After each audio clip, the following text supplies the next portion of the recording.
First of all, I would like to say that I'm going to review this movie the same way that I would review any movie, and that is by critiquing it, analyzing it, and reviewing it objectively. Okay, if it's good, I'm going to say that it's good. If it's bad, I'm going to say that it's bad, and so there will be no bias here. All right. And the reason I say that is because this movie is a faith-based movie. It is made by Christians, not entirely just for Christians, but, its main audience will be Christians. And I think it should be known that I happen to also be a Christian. However, I do have a few things to say about that. There are a lot of people who say that they are open-minded, but who really don't ever take any time to investigate what the other side has to say about what they believe. And I decided about this last summer that I was going to buy a whole bunch of books, whether it has to do with philosophy of religion or lack of religion, and I was going to read them. And so I read Richard Dawkins' The God Delusion, and I even read Christopher Hitchens' book, God Is Not Great, How Religion Poisons Everything.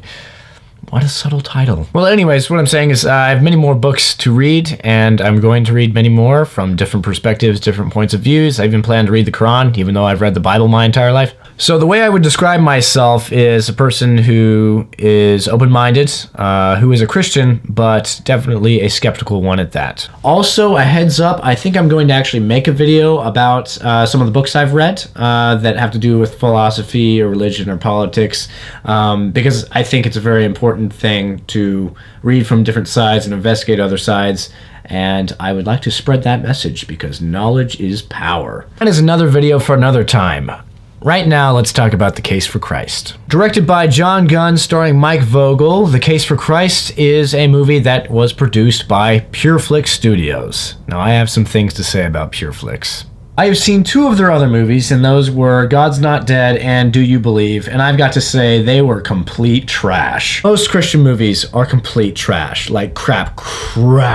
And that's not because the messages presented are wrong or the beliefs are wrong or anything like that. It's more like they don't know how to make movies, they don't know how to hire good actors or write good scripts or direct those scripts, and they're also very disrespectful to everyone who disagrees with them.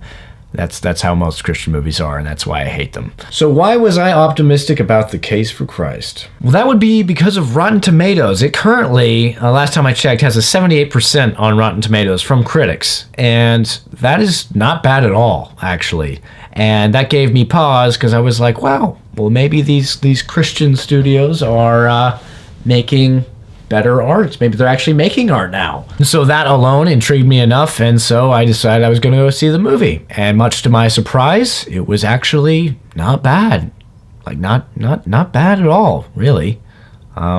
So let's talk about it. First of all, The Case for Christ is a movie it's basically a biopic about Lee Strobel's life. Lee Strobel was a journalist back in the 80s. He's still alive now, but back in the 80s, he was a journalist. He's a very good journalist, lots of investigative reporting. He broke some very big cases, and he was also an adamant atheist. But whenever his daughter chokes on something, and this very nice black woman who is pretty much exactly the same person in look and sound as my AP US history teacher from last year, saves the girl, unclogs her throat. That intrigues Lee Strobel's wife, because the woman who saved her daughter says it was Jesus and yada yada yada, and it intrigues the wife, and so she starts going to church, and she becomes a Christian, and Lee Strobel's like, "You're losing your mind," and so he's a journalist, and so he decides that he's going to take a look at the scripture and gospels and try to prove it from evidence, and just going and being a journalist and just approaching the Bible the same way he would approach a case. So an intriguing story and a true one. Now let's first of all talk about the things I liked about The Case for Christ. Mike Vogel as Lee Strobel was a really good lead in this movie. He was very good. Good acting, which is something that you hardly ever see in a movie that is put on by a solely Christian studio. And he gave a really good performance. It was convincing. You liked him. It wasn't disrespectful. One of the things that PureFlix Studios has done in the past with their movies is they've been extremely disrespectful, especially to atheists. They've portrayed them as awful people, and That's not the case. I have many atheist friends, and they're not awful people. But in this movie, they didn't do that. They made Lee Strobel a very good father who just disagreed with Christians, and that is totally fine. But yeah, Mike Vogel, really good lead, and he also had a wonderful mustache in this movie, and I loved staring at it. And I've also got to say, it was a pretty good drama. I mean, there's this whole case, there's this whole story where it's where Lee Strobel is actually investigating a criminal case, and it's actually a really interesting criminal case that I was surprised that I was actually so invested in it, because I mean, it was kind of a side plot, but it was really good.